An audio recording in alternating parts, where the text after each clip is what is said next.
जो हमारे बचे हुए 20 दिन है, क्या हम इसमें पढ़ के 98% ला सकते हैं या 99% ला सकते हैं? साइंस 1 और 2 आपको 2 घंटे देने हैं, फ्लो चार्ट्स बनाने हैं, आपको लैंग्वेजेस का भी ध्यान रखना है कि भाई लैंग्वेजेस भी आप साथ साथ पढ़ रहे हो, क्योंकि लैंग्वेजेस को बच्चे मुझे पता है कि तुम लोग उसको लास्ट रात के लिए छोड़ के रखते हो कि भैया सुबह पेपर रात में पढ़ के जाएंगे, मैं सुबह पेपर देगा हूं। नहीं, कुछ ऐसी चीजें होती हैं, अगर आंसर शीट में आप करके आओ आपके 15 से 20 मार्क्स तो एक्स्ट्रा आ जाएंगे। लास्ट के 23 डेज बचे हैं आपके class 10th MH board examinations में। अब से पढ़ के क्या हम 95 प्लस ला सकते हैं, या जो हमारे बचे हुए 20 दिन है क्या हम इसमें पढ़ के 98% ला सकते हैं या 99% ला सकते हैं, अच्छे मार्क्स ला सकते हैं या नहीं ला सकते हैं? कुछ बच्चों का एम होगा भैया 80 आ जाए, लेकिन आ जाए, क्या ये पॉसिबल है? हाँ बिल्कुल पॉसिबल है। कैसे होना है आज की वीडियो में डिस्कशन करते हैं। Let's start the video. तो भैया सबसे पहली बात है, आपका ये प्लानर बहुत ज्यादा इंपॉर्टेंट है। आपको 80-20 रूल लगाना है। आपको समझना है कि भैया आप सब कुछ पढ़ने जाओगे तो कुछ नहीं होने वाला है। और मेन बात यह है कि भाई आप कोई भी ऐसा नहीं बैठा है जिसने, ऐसा तो नहीं है कि भाई कुछ भी नहीं पढ़ रखा है। किसी ने 30%, किसी ने 40%, किसी ने 50%,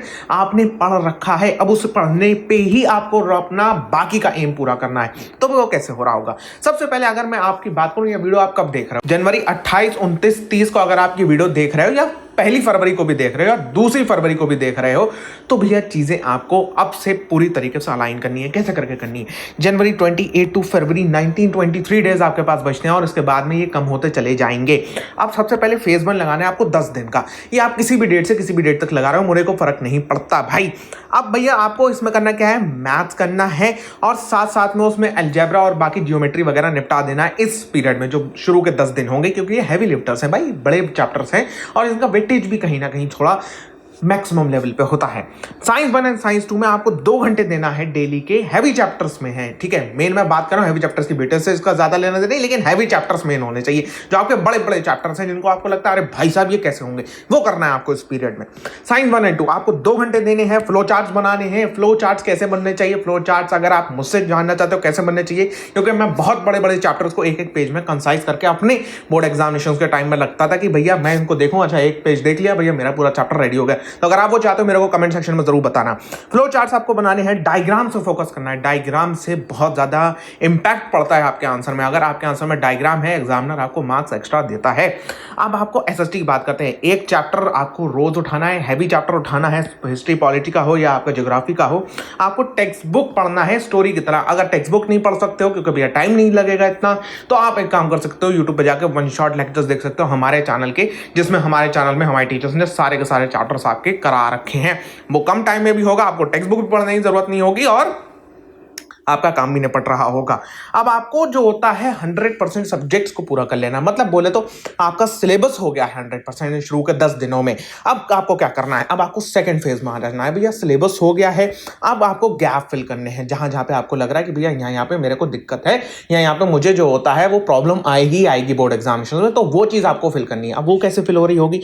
आप अगले 6 से 8 दिन लोगे। मैंने यहाँ पे 6 लिख रखा है, आप 8 दिन भी ले सकते हो। 6 से 8 दिन में आपको करना क्या है? 6 से 8 दिन में आपको ये करना है, आपको पीवाईक्यू सॉल्व करने हैं।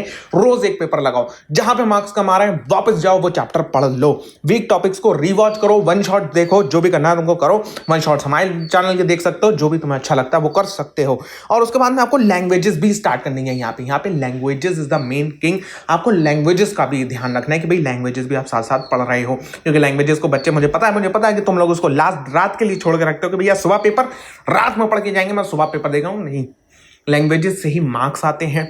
मैक्सिमम बच्चे यहाँ गच्छा खाते हैं, आपको उसका ध्यान रखना है, आपको करके आना है। आप अच्छे मार्क्स लेके आने हैं तो आपको लैंग्वेजेस को शुरू से टैगल करना पड़ेगा, ठीक है। ये पीरियड में आपको टैगल करना पड़ेगा, ये नहीं एक रात पहले पढ़ लेंगे, वो नहीं करना पड़ेगा। आपको रोज कम से कम कितना पढ़ना है? आपको रोज अब से 10 घंटे पढ़ना ही पड़ेगा। आप सुबह 5 से 8 लगा सकते हो, 10 से 1 बैठ सकते हो, 4 से 8 बैठ सकते हो। ये टोटली आपके ऊपर डिपेंड करता है। मैं इसमें कोई भी रिस्ट्रिक्शन नहीं लगा रहा हूँ। हर बच्चे का अपना अपना अलग टाइम रूटीन है। अपने टाइम रूटीन के हिसाब से भाई बैठो और अपनी पढ़ाई करो, वो मेन चीज है आपकी। अब उसके बाद में फाइनल लैप आएगा फेज 3, जहां पे आपको एग्जाम मोड ऑन करके रखना है। एग्जाम मोड में क्या होगा भाई? एग्जाम मोड में होगा कि आपका जो फरवरी 13 से फरवरी 19 है, उसमें मैं भी आपकी बहुत सारी वीडियोस डाल रहा हूँ, आपके टीचर्स भी आपकी लाइव करा रहे होंगे। आपके जो बचे हुए 7 से 8 दिन होंगे, अगर आप इस मोड में जिससे भी जल्दी आ जाते हो, हम लोग अपने चैनल पे ये मोड अराउंड फरवरी 12 के आसपास, 10, 11, 12 के आसपास चालू कर देंगे। उसमें क्या करना है? उसमें आपको जो होता है मैथ्स एंड साइंस पे आपको फोकस करना है, लेकिन भाई आप अपनी डेट शीट के हिसाब से चलो, ठीक है। आपको जो होता है फर्स्ट लैंग्वेज पे फोकस करना है, आपकी मराठी हो हिंदी हो, उसे जो होता है फोकस पे लेके आना है कि भाई अब मैं इसे मेन फोकस में रख रहा हूँ। मैं अपनी मैथ साइंस को देखूंगा बाद में, क्योंकि मैथ साइंस आप बहुत ज्यादा पढ़ चुके हो।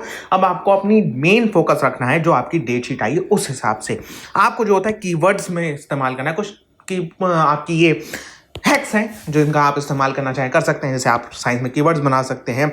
ये सबका डिस्कशन है, लेकिन मेन है कि भाई आपका अब जो होता है आपको प्रिपेयर किस तरीके से करना है। अच्छा, ये क्यों लिख रखा है सर आपने? ड्रॉ मार्जिन्स इन board paper, solve geometry theorems daily, sleep 7 hours. ये तो आपके नॉर्मल चीज़ें हैं, लेकिन इसमें एक चीज़ लिखी हुई है, ड्रॉ मार्जिन्स इन बोर्ड पेपर। इसका क्या रोल होता है सर? मार्जिन ड्रॉ करना ना करना, इसका क्या रोल होता है? अगर जानना चाहते हो वीडियो में बनाऊंगा कि पेपर में कुछ ऐसी चीज़ें होती हैं, अगर आंसर शीट में आप करके आओ आपके 15 से 20 मार्क्स तो एक्स्ट्रा आ जाएंगे। चाहते हो वो वीडियो? इस वीडियो पे एम करते हैं 100+ लाइक्स का कर दो और कमेंट में डालो भाई भैया मेरे को वो वीडियो चाहिए, मैं आपकी वो वीडियो बना के दूंगा। तो ये है ओवरऑल आपका मिशन 95%। अगर आप इस हिसाब से चल रहे हो, आप अपने पहले बड़े बड़े चैप्टर निपटा के फिर जो होता है थोड़ा सा प्रैक्टिस करो। प्रैक्टिस में जो चीज़ नहीं हो पा रही है उसे रिवॉच करो, फिर से उसे प्रैक्टिस करोगे तो ये जो लूप बनेगा ये आपका लूप ऐसा होगा। अगर आप 50% पे भी बैठे हो, 60% पे भी बैठे हो, 70% पे भी बैठे हो, ये आपको उठा के सीधा 90+ पे बिठा देगा, ठीक है। अगर तुम बहुत ही एकदम गए गुजरे भी हो ना, तो भाई तुमको ये 80+ तो लेके आएगा। इतना तो भाई बनता है इस प्लान के बाद में। मेरे को बताना भाई वीडियो कैसी लगी, प्लान कैसा लगा, और तुम में से कितने लोग इसको फॉलो करने वाले हैं। Tell me in the comment section and मैं मिलता हूं इसकी नेक्स्ट वीडियो। तब तक के लिए गुड